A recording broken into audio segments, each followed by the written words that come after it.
ओम शांति। आज तक हमने परमात्मा के बारे में बहुत सी बातें सुनी हैं। सभी ने कहा परमात्मा एक है, पर वो कौन है ये किसी ने नहीं बताया। इसकी बजाय सबने अपना अलग अलग धर्म स्थापित कर लिया।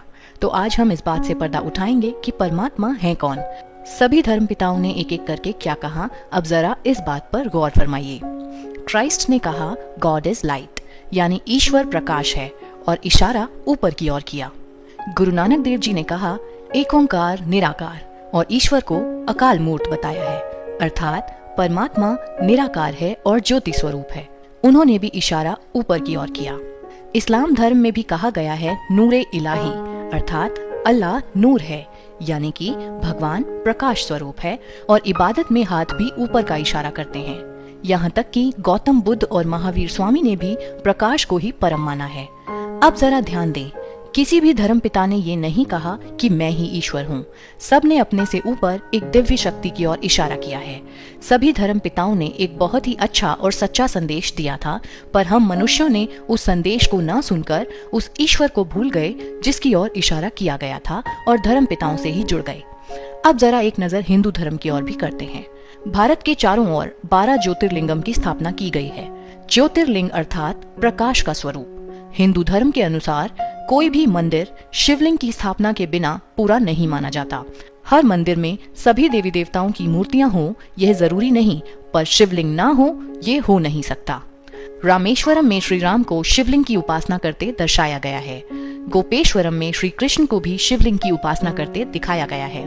कैलाश पर्वत पर शंकर जी भी ध्यान अवस्था में बैठे हैं। ये तीनों देवता यदि खुद ही ईश्वर हैं और परम हैं, तो ये अपने ऊपर और किसकी उपासना कर रहे हैं? पूजा या उपासना केवल उसी की जाती है जो हमसे श्रेष्ठ हो। ये बातें यह सिद्ध करती हैं कि देवी देवताओं से ऊपर भी कोई है जो इन देवी देवताओं को भी शक्ति प्रदान कर संपूर्ण करता है।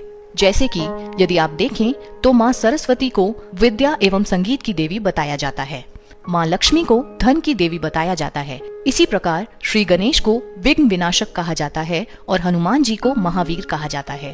पर क्या किसी ने ये सोचा कि इन देवी देवताओं में ये भिन्न भिन्न शक्तियाँ कहाँ से आईं और किसने दी?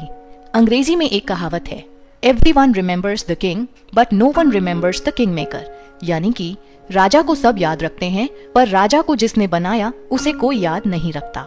हमने भी ठीक ऐसा ही किया है। सबने इन देवी देवताओं का स्मरण तो किया, पर किसी ने ये जानने की कोशिश तक नहीं की कि इनको ऐसा सर्वगुण संपन्न और शक्तिशाली किसने बनाया। ईश्वर वो होता है जो सबका पिता हो। ईश्वर वो है जो परम है, जिससे ऊपर और कोई नहीं। ईश्वर वो जिसे सब धर्म माने। ईश्वर वो जो जन्म मरण से न्यारा हो और जिसका अपना कोई शरीर नहीं हो।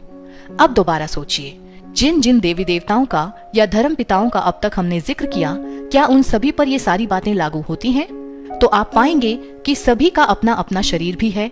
या तो वे केवल अपने बच्चों के माता पिता हैं, या फिर अपने धर्म विशेष के पिता हैं। इनमें से ऐसा कोई भी नहीं जिसे सभी धर्म माने। सभी ने अपने से ऊपर एक दिव्य अलौकिक सत्ता की ओर इशारा किया है। इन सभी ने जन्म भी लिया है और देह त्याग भी किया है। तो अब तक जिनको भी ईश्वर मानकर हम याद करते आए, वो ईश्वर है ही नहीं।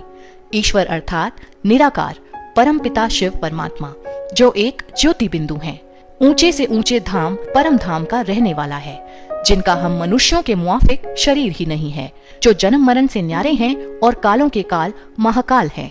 निराकार होने के कारण जो आज तक गुप्त था और हम सब उसे शरीरधारियों में ढूंढ रहे थे, जिसका इस धरती पर निवास नहीं है। जब धर्म की अति ग्लानि होती है तब उसको परम धाम से आना पड़ता है। वह आकर के अनेक धर्मों का विनाश करके एक सत्य धर्म की स्थापना करते हैं। उनके अवतरण का समय ही केवल संगम युग है।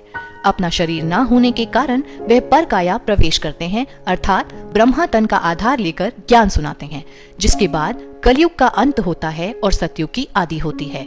यह वही संगम युग का समय चल रहा है। संगम युग अर्थात कलयुग का अंत और सतयुग की आदि के बीच का समय। यही वक्त है उस निराकार परम पिता परमात्मा को पहचान कर उससे सर्व संबंध जोड़ने का। तो ये था परमात्मा का सत्य परिचय।